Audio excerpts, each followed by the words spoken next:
शायद चारों अलग अलग धर्म से बिलोंग करते थे। एपीजे अब्दुल कलाम, चाहे रतन टाटा हो, चाहे हमारे मनमोहन सिंह हो या अटल बिहारी वाजपेयी हो, लेकिन जब जो देश के लिए काम करेगा देश उन्हें याद रखेगा। अगर आप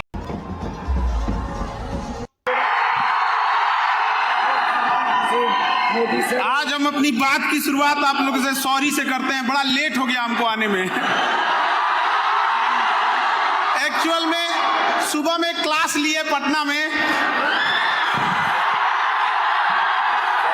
क्लास खत्म होने के बाद 2-3 मीटिंग अटेंड किए, उसके बाद से एक दूसरे सेंटर पे गए, फिर फ्लाइट लिए तो पता चला यहाँ पे आपके जालंधर फ्लाइट नहीं, चंडीगढ़ जाके उतार दिया हमको। तो हम 4:30 बजे चंडीगढ़ उतरे हैं, फिर वहां से बाई रोड यहाँ आए हैं। हमें लगा कहीं आप लोग भूख प्यास से कहीं घर ना लौट गए होंगे, लेकिन यहाँ आने के बाद आपका उत्साह देख के ये तो ऐसा लग रहा है हम पटना में ही खड़े हैं। तो कैसे हैं आप लोग? You all are the future of India. किसी एक बिल्डिंग के लिए कई पिलर्स की जरूरत होती है। हम जब देखते हैं किसी बिल्डिंग में पिलर जाते हैं तो बड़ा दिल गदगद होता है कि यार बिल्डिंग बड़ा मजबूत है। उसी तरह किसी देश का पिलर यंग जनरेशन होती है। आप लोग को भी देख के दिल गदगद हो जाता है कि ये आगे जाके देश इन्हीं के हाथ में आने वाला है।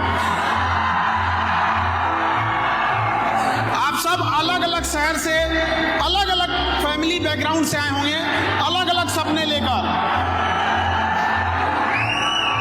लेकिन हम लोग दुनिया में आते हैं खाली हाथ जरूर, लेकिन एक बात दिमाग में बैठा के रखना, खाली हाथ जाना नहीं है। अपने साथ कुछ यादें, कुछ देश को समर्पित करके जाना है। हम आपसे पूछते हैं, क्या एपीजे अब्दुल कलाम खाली हाथ चले गए? क्या मनमोहन सिंह खाली हाथ चले गए? रतन टाटा खाली हाथ चले गए? अटल बिहारी वाजपेयी खाली हाथ चले गए? इन्होंने देश के लिए किया है। हम जिन चारों का नाम लिए हैं शायद चारों अलग अलग धर्म से बिलोंग करते थे। एपीजे अब्दुल कलाम, चाहे रतन टाटा हो, चाहे हमारे मनमोहन सिंह हो या अटल बिहारी वाजपेयी हो, लेकिन जब जो देश के लिए काम करेगा देश उन्हें याद रखेगा। अगर आप परिवार के लिए काम करेंगे तो परिवार आपको याद रखेगा। इसलिए याद रखिएगा, हमारी आपकी मेहनत और काम इतना बड़ा होना चाहिए कि केवल हमारा परिवार नहीं, हमारा मोहल्ला और शहर नहीं, बल्कि पूरा देश गर्व करे कि आपके ऊपर इतनी बुलंदी पर आप लोगों को जाना है। इसके लिए मेहनत जरूरी है। आज का युवा जाग चुका है, अब उठेगा, 1.5 GB डाटा खत्म करेगा और सो जाएगा। अरे बाबू लोग, थोड़ा अपने आप पे भी थोड़ा समय देना सीखो, क्योंकि आज आप सबके हाथ में मोबाइल आ गया। गांधी जी के पहले 3 बंदर थे, अभी चौथा है, मोबाइल लेके घूम रहा है। हम लोग के ऊपर मोबाइल का इतना ज्यादा असर हो गया है कि आजकल देखते हैं कि 20 सेकंड के शॉर्ट वीडियो में भी लिखना पड़ता है वेट फॉर एंड। अजब हाल है, तो 20 सेकंड भी नहीं देख पा रहा है। लेकिन इससे इंटेलेक्चुअल डेवलपमेंट नहीं होगा। इंटेलेक्चुअल डेवलपमेंट के लिए आपको अच्छी किताबें, अच्छी डिस्कशन, अच्छा ग्रुप होना चाहिए पढ़ाई लिखाई वाला। कई बार हम बच्चों को देखते हैं जब वो ग्रुप बनाते हैं तो सेम मेंटेलिटी वाला बना लेते हैं, जिससे उनको ज्यादा बातचीत करने में आसानी होती है। जिनसे उन्हें जमेगा उनका ग्रुप बना लेंगे, और खास करके अपने से ज्यादा बकलोल को अपने ग्रुप में रखेंगे, क्योंकि उन बकलोलों का खुद सरदार बन सके।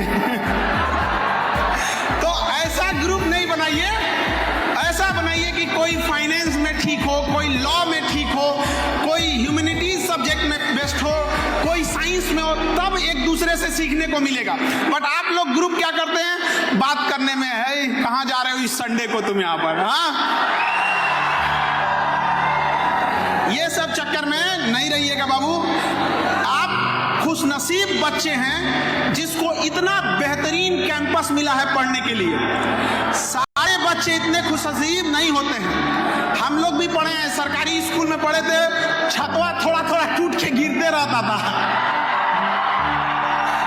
गेट स्कूल की बंद रहे उससे मतलब नहीं, हम लोग जब चाहे निकल सकते थे, साइड से दीवार फोड़े हुए थे। लेकिन आपकी जो यूनिवर्सिटी है, world class infrastructure, world class faculties, world class ambience आपको प्रोवाइड कर रहा है, तो इसका यूज कीजिए। आप यहाँ बैठ के जो पढ़ रहे हैं तो समझिएगा, क्योंकि अगर कोई गांव में बैठा बच्चा है, अगर वो सक्सेस नहीं होता है और आप यहाँ पढ़ने के बाद भी सक्सेस नहीं होते हैं, तो वो फेल्योर कहलाएगा और आप अपराधी कहलाएंगे। याद रखिएगा, माँ बाप ने आपको भरोसा दिया है, जीवन में सब कुछ कीजिएगा, लेकिन उस इंसान का भरोसा मत तोड़िएगा जो आपको आखिरी उम्मीद की तौर पे देखता है। माँ बाप के लिए आप आखिरी उम्मीद है। एक माँ आपको कैसे पाली होंगी आप कभी कल्पना नहीं कर सकते हैं। लोग कहते हैं कि महिलाएं पीछे हैं, एक हद तक वो इसका लॉजिक भी देते हैं, लेकिन कभी महिलाओं से पूछिए वो पीछे क्यों हैं? क्योंकि एक पुरुष आगे बढ़ सके, उसका बच्चा आगे बढ़ सके, इसलिए वो अपना पूरा जीवन निछावर कर देती है। और लोग कहते हैं कि महिला पीछे हो जाती है। कोई बात नहीं, एक काम करो, एक पुरुष 2 बच्चा पाल के देखो, तुम आगे जाते हो कि कहाँ जाते हो।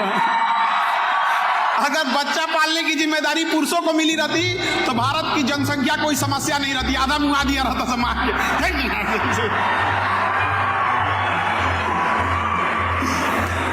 आप अलग अलग गांव शहर जाए, जहां से आए होंगे, बड़ा शहर होता है जब आप अपने कामयाबी के बुलंदी पे शीर्ष पर होते हैं, अपने बुलंदी के चरम पर होते हैं, तो शहर आपको अपनी ओर बुलाता है और गांव मुस्कुरा के कहता है कि बुढ़ापा काटने तो गांव लौटना ही पड़ेगा तुम्हें। आप सब छोटे बड़े शहर से आए होंगे। अब जैसे आजकल तो एक दौर चला है कि स्मार्ट सिटी होना चाहिए, स्मार्ट सिटी, उससे ज्यादा जरूरी स्मार्ट गांव है, क्योंकि गांव से ही लोग आकर सिटी में रहते हैं। अगर गांव स्मार्ट हो गया तो उस गांव से आने वाले स्मार्ट लोग ऑटोमेटिक सिटी को क्या बनाएंगे? स्मार्ट बनाएंगे, वरना हम लोग चिल्लाते रह जाएंगे स्मार्ट सिटी स्मार्ट सिटी। आप सबका एक नेशन बिल्डिंग में भी योगदान होना चाहिए। सेल्फ डिसिप्लिन, आपकी पढ़ाई आपके सर्टिफिकेट से देख के नहीं चलनी चाहिए, बल्कि आप जब कहीं खड़े हो तो आपके किरदार में झलकना चाहिए कि हम एक पढ़े लिखे इंसान के बगल में खड़े थे। आपका पहनावा, आपका पैसे का घमंड, ये सब नहीं दिखना चाहिए। आपके पढ़ाई का, हमको बड़ा खराब लगता है जब कभी कोई कहता है कि मैं पढ़ा लिखा हूँ, तो बहुत बड़का हूँ, 30 तीर मार दिए हो, पढ़े लिखे हो। तो दुनिया का सबसे आसान काम अगर कोई है तो पढ़ना है, इससे आसान काम नहीं है। पंखा लगा रहता है, टेबल कुर्सी होता है, और जिनको पढ़ाई बहुत मुश्किल रहता है ना, उनको कहो कि चलो खेत में चलो, आज हम लोग खेत जोत के आते हैं, फिर समझ में आ जाएगा उनको। आप तो बड़ी मुश्किल से माँ बाप पैसा भेजते हैं। याद रखिएगा, जिस उम्र में आप हैं, आपके माता पिता को बहुत सा उस एज के वजह से कई माता पिता बीमार पड़ गए होंगे, किसी को कोई बीमारी, कुछ बीमार पड़ जाते होंगे, कोई गरीबी झेल रहा होगा, लेकिन आपकी कामयाबी देखकर उनका सारा दुख बीमारी दूर हो जाएगा, ऐसे ही खुश रहेंगे।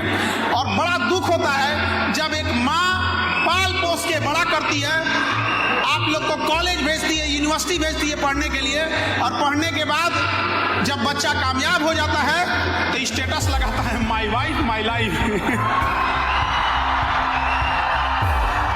हम ये नहीं कह रहे हैं कि आप स्टेटस मत लगाइए, हम ये कह रहे हैं कि आप स्टेटस के सामने ये जरूर मत भूलिएगा कि आपका स्टेटस बनाने में किसी माँ ने अपना पूरा जीवन लगा दिया है, तो उसे मत भूल जाइएगा।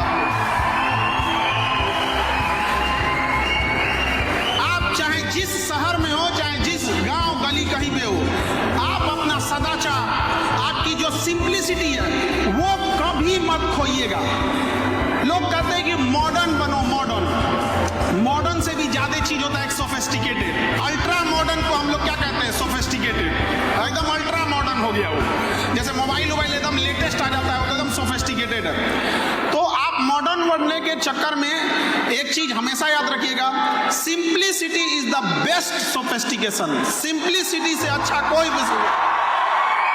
और एक चीज और, बड़ा नसीब से हम लोग को एक मानव का जन्म मिला है। हम नसीब वाले थे इसलिए मानव जन्म मिला है, और खुश नसीब थे इसलिए हिंदुस्तान में जन्म मिला है। नहीं तो पता चला कौन जान रहा है, कहीं गाजा में पैदा हुए रहता तो मार के उड़ा दिया रहता अभी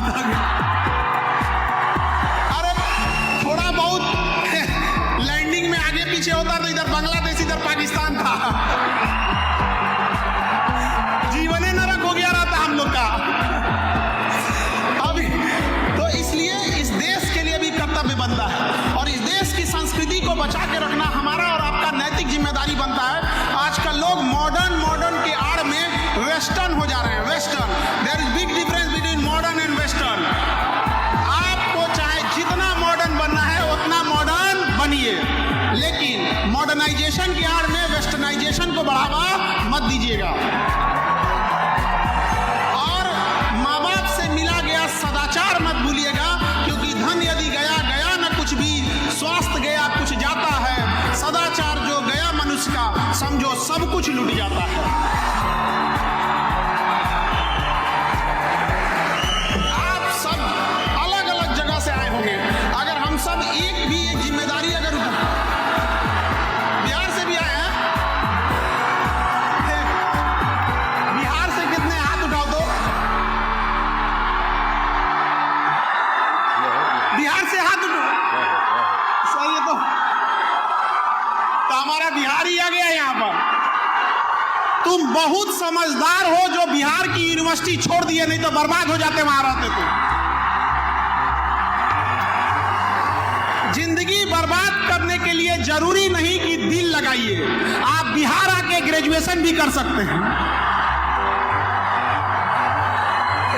हमें बड़ा दुख होता है ये बात कहते हुए, लेकिन हमारे बिहार में एक बच्चा मेरे पास शिकायत लेके आया कि सर हम 2022 सेशन में एडमिशन लिए थे ग्रेजुएशन में और 2025 आ गया।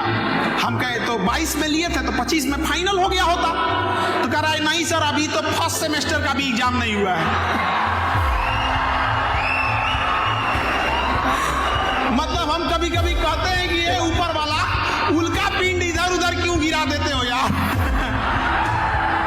इतना हालत बर्बाद है।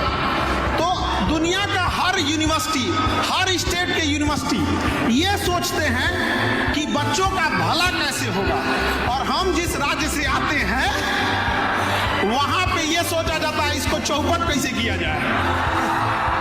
तो इसमें आपकी कोई गलती नहीं है जो अपना राज्य छोड़कर इतना दूर पढ़ने आए हैं। आप समझदार थे, नहीं तो बर्बाद हो गए रहते वहां पे।